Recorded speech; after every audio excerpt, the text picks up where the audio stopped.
planners, semangat pagi dan salam sehat semuanya. Saya Bunga Berlian dari bidang perencanaan. Kali ini akan membawakan terkait Risk Management Maturity. Pada episode sebelumnya sudah dibahas terkait indikator yang perlu dilakukan pada kategori 1 kepemimpinan dan kategori 2 kerangka kerja. Nah, kali ini kita akan membahas kategori ketiga, kategori SDM di manajemen risiko. Kategori ini mensyaratkan penilaian terhadap faktor manusia dan budaya pengelolaan risiko. Terdapat 3 indikator keberhasilan yang digunakan sebagai kategori penilaian, yaitu yang pertama, pegawai mendapatkan pengetahuan dan kemampuan tentang implementasi manajemen risiko. Yang kedua, kesinambungan kaderisasi pengelola risiko. Yang ketiga, manajemen risiko menjadi bagian dari aktivitas pekerjaan oleh semua pegawai. Kita cerita sedikit ya terkait bagaimana kondisi saat ini di PLN UI Sumbar terhadap kategori 3 SDM. Nah, terkait indikator 1, yaitu pegawai mendapatkan pengetahuan dan kemampuan tentang implementasi manajemen risiko.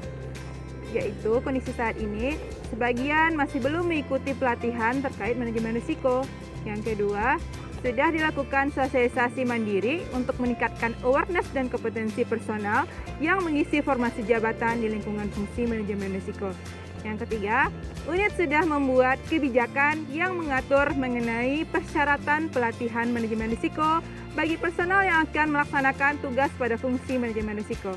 Yang keempat, baru 30% pengelola risiko yang menggunakan metode kuantitatif dalam mengasesmen risiko. Nah, apa sih yang harus dilakukan untuk mencapai level keempat pada indikator 1 ini? Yaitu parameternya, pengelola risiko dalam memetakan level kemungkinan dan dampak risiko harus menggunakan metode kuantitatif.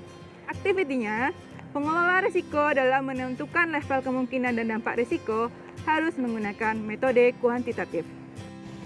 Baik, kita lanjut ke indikator yang kedua, yaitu kesinambungan kaderisasi pengelola risiko. Kondisi saat ini, keberlangsungan pengelolaan risiko hanya tergantung pada personal. Kaderisasi bersifat business as usual atau belum ada mekanisme kaderisasi pengelola risiko. Sudah dibuat kebijakan pimpinan unit yang mensyaratkan kelulusan pelatihan manajemen risiko dalam setiap proses seleksi jabatan pegawai risk owner. Lalu yang terakhir, sudah dijalankan proses pembinaan, penjagaan, dan pengembangan keterampilan dan pengetahuan risk officer. Nah, bagaimana caranya untuk mencapai level 4 pada indikator kedua ini? Parameternya yaitu mekanisme kaderisasi pengelola risiko sudah teruji dalam menghadapi perubahan eksternal dan internal. Aktivitas yang kita lakukan yaitu risk owner dan risk officer bersinergi serta memiliki kemampuan dan keahlian dalam menjalankan pengetahuan risiko untuk perbaikan berkelanjutan meskipun terdapat pergantian personal dalam menghadapi perubahan eksternal dan internal. Indikator yang ketiga, manajemen risiko menjadi bagian dari aktivitas pekerjaan semua pegawai. Kondisi saat ini, manajemen risiko masih dipandang sebagai aktivitas yang tidak memberikan nilai tambah atau aktivitas pengelolaan risiko hanya sebagai untuk melaksanakan kewajiban saja.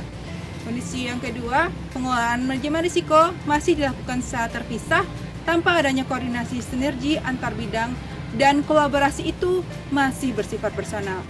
Yang ketiga, dalam rapat kita masih lebih fokus pada pembahasan terkait risiko dan pengendaliannya daripada permasalahan yang dihadapi. Lalu yang terakhir, personal individu sudah mampu mengkomunikasikan risiko melalui risk assessment kepada rekan maupun atasan melalui jalur yang telah disediakan. Pada indikator ketiga ini, untuk mencapai level 4, parameter yang kita harus capai adalah manajemen risiko dilaksanakan sebagai bagian integral dari day-to-day dalam semua operasi bisnis. Lalu aktivitasnya dalam rapat lebih fokus pada pembahasan terkait risiko dan pengendaliannya daripada permasalahan. Personal individu mampu mengkomunikasikan risiko melalui risk assessment kepada rekan maupun atasan melalui jalur yang telah disediakan. Baik, planners, itu dia terkait 3 indikator untuk mengukur kategori 3 terkait risk management maturity. Jangan lupa ya planners, untuk setiap aktivitas agar dipersiapkan eviden sesuai penjelasan dari masing-masing indikator sehingga level manage terpenuhi.